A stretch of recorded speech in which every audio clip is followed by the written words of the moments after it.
What is going on, you guys? Day one is in the books. Whew. What a day, man. What a day. Started off with a super cool breakfast. I had breakfast with Canadian Cards. She blinded me with refractors. Andy, Steven with the PH, Doctor Exclusive, and then Rated Rookie Josh showed up. Um, Blue Jacket Dave showed up. I know I'm going to be missing so many names. Snoop showed up, and it just the YouTube buddies just kept coming and coming, and it was just so freaking awesome, man. That's what the Nationals all about. Man, it was just so cool. And then we got a phone call that the people with the media passes could come in a little bit earlier than they advertised. So we head over to the show, and it's super cool. I know I made that video earlier in the day. It's kind of a crappy video, and I'm well aware of that. And it was really just to kind of show the layout of the show. I'm going to try to do a video later, hopefully tomorrow, of actually showing showcases, showing cards.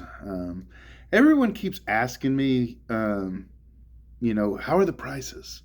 I had a couple tubers just get in town today ask me when I walked in the hotel, hey, how are the prices over there? I mean, the prices are the prices, man. I don't think I've ever seen a national video where they're like, oh, dude, the cards are so cheap this year. Never. Guys, they're going to be high, okay? They're not like double book or anything like that. It's just kind of like, what are you willing to pay? And there's so much competition in there. You should be able to find stuff that you're in your price range or price range or in your budget, So don't worry about the prices. The prices are going to be high. They're high at every show, much less the national. Okay. Yeah. So walked around there, met. Oh God, I don't even want to go down the list of people I met. I ran into Gary V, so I'm glad he's here. I have 6 Allen and Ginter cards that I want to get him to sign. Obviously, I'm not going to do all those at one time. So it's nice to see him in the house. Who's other some like mid-tier celebrity? I guess in our world, if you're watching this in the card world, like pseudo celebrities, like them or don't like them. I've seen Roth Cards is in the house. Jay Mojo Autograph is in the house. Jeff Wilson was going around with his crew, which I personally I don't know Jeff Wilson and I have nothing against him, but it's kind of annoying when he's around because he has like 4 or 5 people just following him like a film crew. It's just kind of a bit over the top, man. One of the coolest surprises for me was I seen Sasha T. I think Sasha T doesn't get a lot of credit for what I feel he deserves. He was at the front end of all the major content creators, all the guys going to shows and showing what they picked up and all that stuff. He was leading the charge on that, right at the very beginning of COVID. So it was really cool to see him. He hadn't put out any content in quite a while. I guess that's it. I kind of talked about it in the video I did earlier, the walk around. There's so many like in-person signed cards, not certified cards that you pull from a pack. Cards that you pull from a pack unsigned and you get the athlete to sign later, either, at a ballpark or at a paid signing. There's so many, which, that's my thing. That's my jam. So that is super cool to see. Ton of non-sport. And that has been a very, very big, pleasant surprise. Really cool. And then I think there's more hockey this year than I've ever seen. A ton of boxing. I don't know if maybe because I might have been looking for that for Canadian Cards, but I just noticed a ton of boxing this year. So I felt like it's kind of getting slightly more well-rounded, which for me, for a guy that dabbles in a lot of fields, is really cool. I feel like there might be less Pokemon this year than there was last year in Chicago. But then again, I'm not really looking for Pokemon this year, so we'll see. I'm going to show you my pickups here in a minute, and we'll probably talk a little bit more. But as soon as I end this and get it uploading, I'm going to head right across the parking lot to Chili's. Baseball collector, Canadian cards. She buying me refractors. I think my buddy Sean from SAG Autographs, I think he's going to meet me. He better be drinking a soda because he's not of age. But just to go over there and bullshit, I think it's 10 at night, maybe 10:30. We got to be in the show, I think, at 8:30 or 8. So it's not going to be a ton of sleep tonight, but I guess that's what next week's for. And I guess it's a great time to be retired, I suppose. But let's go ahead and get into it. These first two cards, and I'm sorry the lighting is terrible in here. It kind of goes along with everything in this hotel. It's a pretty crappy hotel. What is it? RL Hotel Cleveland West or Airport West. Don't ever stay, even if it's free. Don't stay here. So I had a couple customs made for a couple of my YouTube buddies. Last year I did Mike Moynihan, baseball collector, and I did Mike Samuel, Canadian cards. I had two customs made for them, and this year I picked Triple Crown 24 JT, and she blinded me with refractors Andy, and I had Tan Man on Instagram, Tan Man Baseball Fan. Tanner Jones made some customs for me. So here is JT's, and he signed it for me and inscribed his YouTube name, which I asked for. And this thing looks like it was pack pulled from like a Flawless case or something. Tanner did such a good job, and then JT did a great job signing. And then here's she blinded me with refractors Andy Davis patch card, which, Andy couldn't keep it all on card. He just signed so much. He couldn't keep one frickin' signature on the card. I'm kidding. But these two will go on a shelf. It's right next to my computer. That any YouTube buddy of mine that gives me a custom card, I keep them there. Figure it's kind of funny if you had like pictures of dudes in your room. But I feel like it's not as silly. I guess maybe it is, having baseball cards of your buddies right there. So that's that. We'll go ahead and get into the cards. I picked up a Mike Tyson rookie, which these things are very, very tough to find. And there is a ton of reprints or fakes or whatever you want to call them. So this was super cool. I'm glad it's raw. It'll be easier. I don't have to worry about breaking it out. This little guy was not cheap. I think I paid $350 for this. And a deal that Andy made later in the day with the same guy. Andy was making the deal, and I was like, hey, throw this in the deal, dude. Throw this in the deal so I can get it a little cheaper. And I did. And I got this Thomas Hearns rookie that he had marked for $70. I got it for $40. So super cool. Tyson and Tommy Hearns are both still alive. So me being me, I plan on getting them signed, slabbed up, and putting them in the eBay store. These next three I bought together. Got the Mookie Betts auto, the Ichiro rookie with the inscription of not Hall of Fame, that hadn't happened yet, with Rookie of the Year, and this Griffey rookie and a PSA DNA 10 on the auto. Once again, I know the lighting's awful. You can barely see the signatures on these things. But I got the three of these for, I think, $1,060. I offered him $1,000. He said he was firm on $1,100. I walked away, came back an hour later, and I said, hey, I was at $1,000. You were at $1,100. Would you take $1,160? And he was like, yeah, I'll take $1,160. So super cool. Kind of unfortunately, all three of them are in basic flips, the trading card flip. So I need to send all three of them to PSA. But the good news is all of them are PSA DNA 10 autos. So it'll be cool knowing that they're 10s, send them off, get that 10 again, and they'll be worth a little bit more in a full service sub. And then once again, all this stuff will end up being on the eBay store. Slab City Sports Cards. These next three I bought all from the same dealer. Once again, buying some player era autos. We got 3 Puckets. Once again, wait, you could barely see the signature on the sliding. We got 3 Puckets. I paid $1,000 for the 3, which is really good. I mean, he had $650 on the rookie alone, which, and this signature in person is just gorgeous. Absolutely a stunner. So that was a good deal. Puckett stuff is very tough to find. When you do find it, it's pretty expensive. You know, he passed away at a relatively young age, so his stuff's kind of tough. Next, what is this, 68?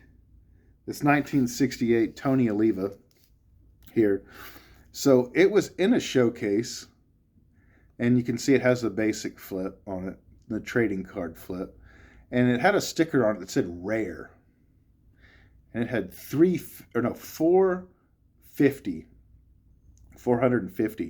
on it. And I'm like, dude, that's not a Tony Oliva rookie, and Tony Oliva's autograph is not that expensive. So I waved Baseball Collector down, and I was like, hey man, you know, Mike knows so much more about cards than I do. You know, I don't pretend to know a ton about cards. I know a ton about autographs and authenticity and the price of autographs, but I don't know a ton about cards themselves. And I was like, Mike, why in the hell is this so expensive? And he goes, oh, that's a Venezuelan card. And I was like, okay. And he's like, dude, that's really rare. And that's he said that's a really good condition for that card. He goes, that's a very tough card, man, with the signature, and the signature's gorgeous. And I'm like, okay. So I offered the guy $380, and he's like, no, I can do $400. And this was right after Mike bought a bigger card from him. And I was like, this was super early in the morning. I'm like, I don't want to do $400. I was like, no, thank you. And he's like, you know what? I can do $380. And I'm like, sweet. So this was actually my first pickup of the day. Next, later, I got this 1962 Topps Lou Brock signed rookie. And if you can see there, it's full name. You know, first, middle, last name, Hall of Fame inscription. And I didn't mind paying the sticker on this. The sticker was $600. And that's probably slightly high. There is a little chef's kiss on it because it is a full name signature, and those are tough to find, and Lou Brock has since passed on. But what I did was, there was a very nice card.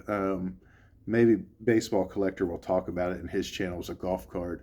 And I know Mike's a big golfer. He loves golf. And I was like, dude, if I can get that card for free, if I tell the guy I'll pay sticker for this, it's like I can hook up my buddies, you know, and it doesn't cost me really anything. And so the dude did it. It was like, yeah, man, yeah, I'll do the pair for $600. So I was super happy, man. And I hope Mike enjoys that card. And then the last deal of the day, these are just monsters, man. I will tell you this. I'm going to show you this first card. This first card, the dealer and I went back and forth. And at the very end, I was already like, cool, man, you know, I'll pay that price. But I kind of played a little hard to get. And I was like, I'll pay that if you throw in that card. And he was like, oh, yeah, no problem. And so that is this Danny White rookie, you know, not the hugest card ever, but it is a Dallas Cowboys quarterback, and you know how their fan base is. They're big time homers. So it was really cool. You know, got this Danny White signed rookie for free. So, here we go.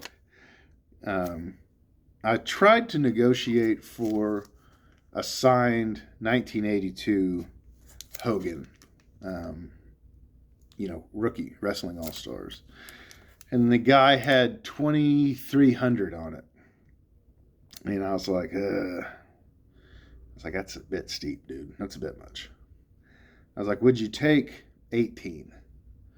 And he's like, no, I can't do 18. I'll do $2,000. That's the lowest I'll go. I was like, I don't want to spend $2,000. I'm like, I think that's fair.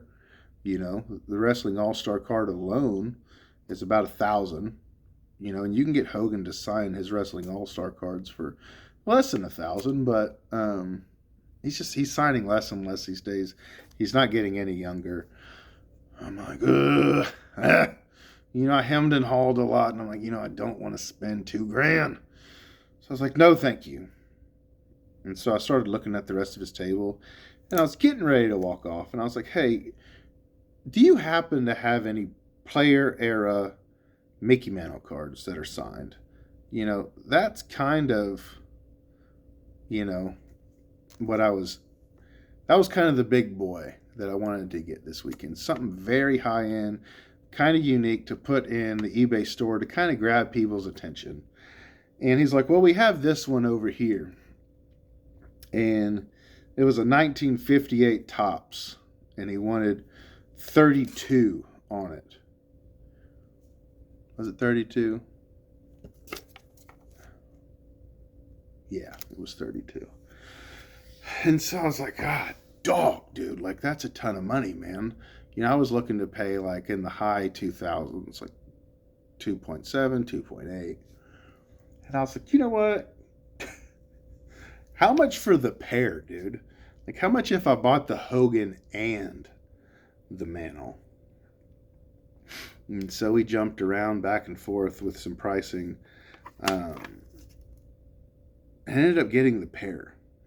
I ended up buying both for $4,500 cash. And so here's the Hogan. It isn't a Beckett flip, so I'll have to get that recertified into a PSA flip. So I have 18 into that. And so that was super cool. And then you're not going to be able to see this auto on camera, I don't think. But here is, yeah, you can see it. There's the 1957, 58 Mickey Mantle player era Topps card, signed. Oh, please focus. Please focus. Hang on. You're not going to focus.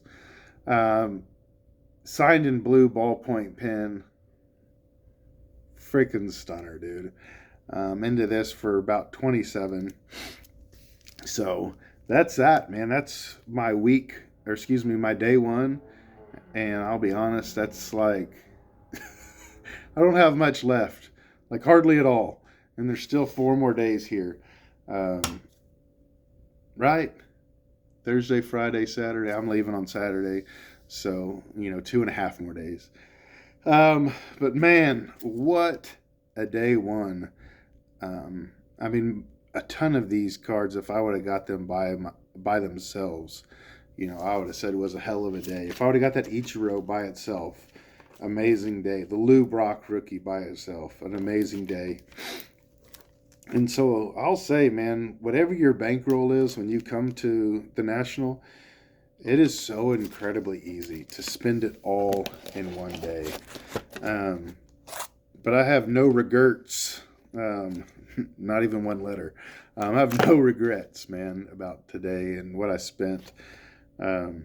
Everything will end up being in the store eventually. A lot of this stuff still has to go off to PSA.